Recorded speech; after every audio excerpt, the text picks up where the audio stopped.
하나님의 말씀은 창세기 33장 17절에서 20절까지의 말씀입니다.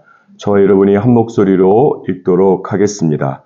야곱은 숫곳에 이르러 자기를 위하여 집을 짓고 그의 가축을 위하여 우릿간을 지었으므로 그 땅 이름을 숫곳이라 부르더라. 야곱이 밧단 아람에서부터 평안히 가나안 땅 세겜 성읍에 이르러 그 성읍 앞에 장막을 치고 그가 장막을 친 밭을 세겜의 아버지 하몰의 아들들의 손에서 베크시타에 샀으며 거기에 제단을 쌓고 그 이름을 엘헬로헤 이스라엘이라 불렀더라. 아멘. 야곱은 드디어 하란을 떠나서 세겜 땅에 정착하고 있습니다. 그런데 사실 하나님께서 창세기 31장 13절 말씀 안에 보면 나는 베델의 하나님이라고 말씀하시면서 야곱에게 너의 출생지로 갈 것을 명령하시고 말씀하셨습니다. 사실 야곱의 육체적인 출생지는 브엘세바 근처입니다. 그런데 하나님께서 자신을 베델의 하나님이라고 말씀하시면서 야곱에게 너의 출생지로 가라고 말씀하시는 것은 야곱이 하나님을 깊이 만나서 새롭게 출생한 영적 출생지인 베델로 갈 것을 말씀하신 것입니다. 그런데 야곱이 오늘 본문 말씀 안에 보면 자신의 영적 출생지인 베델까지 가지 않고 도중에 숫곳이라고 하는 곳에 가축 우리를 짓고서 세겜 땅에 정착하게 된 것입니다.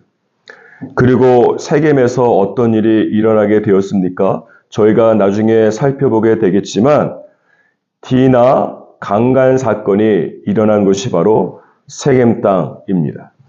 왜 이런 비극적인 일이 일어나게 되었을까? 크게 두 가지 이유를 생각해 볼 수 있습니다. 첫째는 야곱은 영적인 정착보다 삶의 실질적인 정착을, 현실적인 정착을 중요하게 생각했기 때문에 그렇습니다.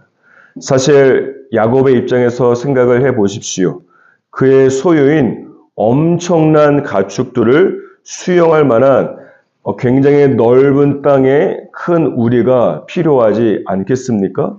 그래서 야곱은 정착할 장소를 찾을 때에 먼저 그것을 바라보면 가축 우리로 할 만한 장소가 있는지를 가장 먼저 살펴보게 되었을 것입니다. 그렇다 보니 야곱은 하나님께서 말씀하시고 하나님께서 약속하신 베델까지 돌아가지 않고서 숫곳과 세겜에 정착하게 된 것입니다. 이것은 야곱이 하란에서 먼 길을 왔기 때문에 하루라도 빨리 생활을 정착시키길 원한 것입니다. 바로 여기에 야곱의 문제가 있는 것입니다.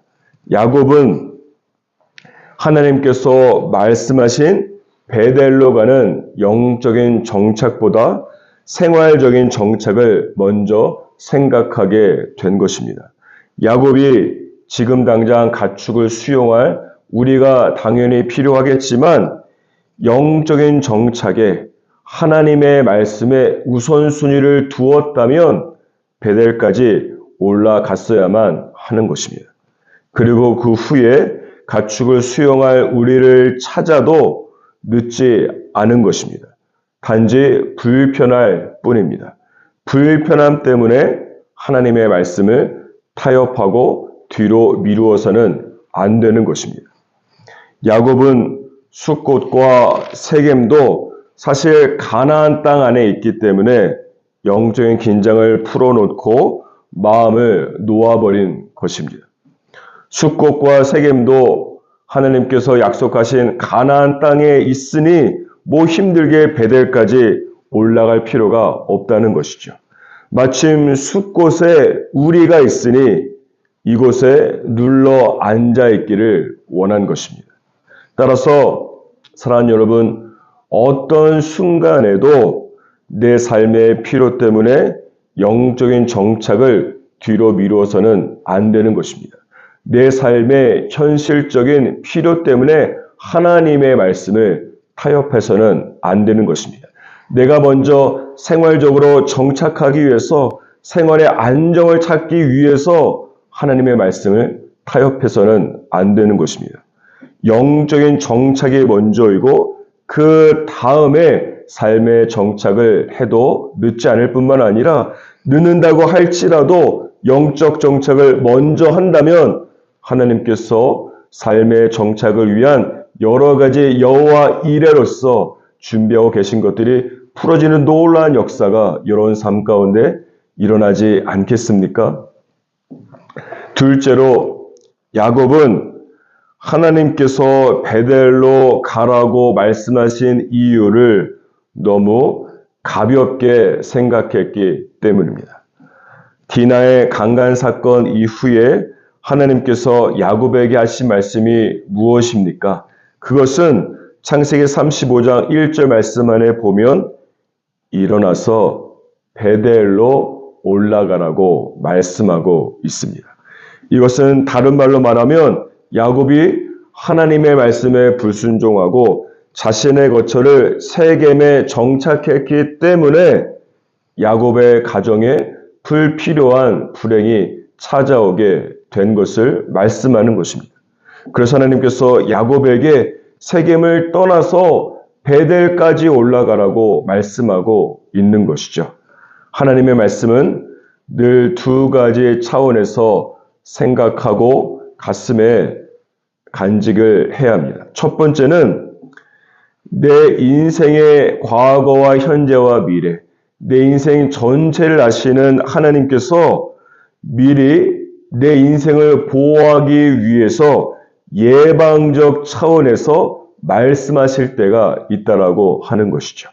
둘째는 내가 어떤 사건을 경험한 다음에 사후적으로 그 사건 속에 개입하시고 구원하시기 위해서 말씀하실 때도 있는 것입니다.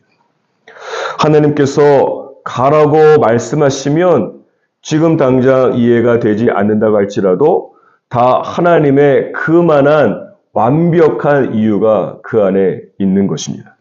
내가 이해할 수 있을 때도 있을 것이고 내가 왜 그곳에 가야 되는지 이해되지 않을 때도 물론 있을 것입니다.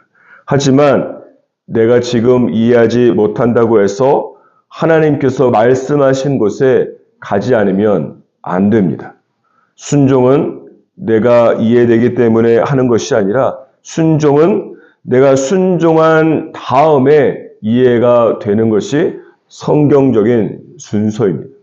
따라서 2026년 벌써 5월이 되었지만 매일마다 내 필요를 따라서 현실적으로 정착하기 쉬운 곳에 머물지 않기를 주님의 이름으로 축복합니다. 정말 2026년 한 해는 내 필요가 아니라 하나님의 말씀을 따라서 물론 불편하고 손해를 보고 정착에 늦는다고 할지라도 하나님의 말씀을 따라 저와 여러분의 동선을 결정할 수 있기를 주님의 이름으로 축복합니다.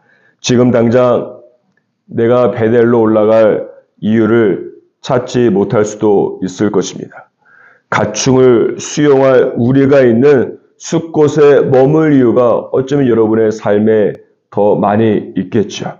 그럼에도 불구하고 출애굽기 40장 말씀에 기록된 것처럼 구름이 성막 위에서 떠오를 때에는 앞으로 나아가고 구름이 떠오르지 않을 때에는 멈추어서는 하나님의 말씀의 구름을 따라 멈추기도 하고 진행하기도 하는 정말 하나님의 자녀로 살아가는 저와 여러분이 되기를 주님의 이름으로 축복합니다.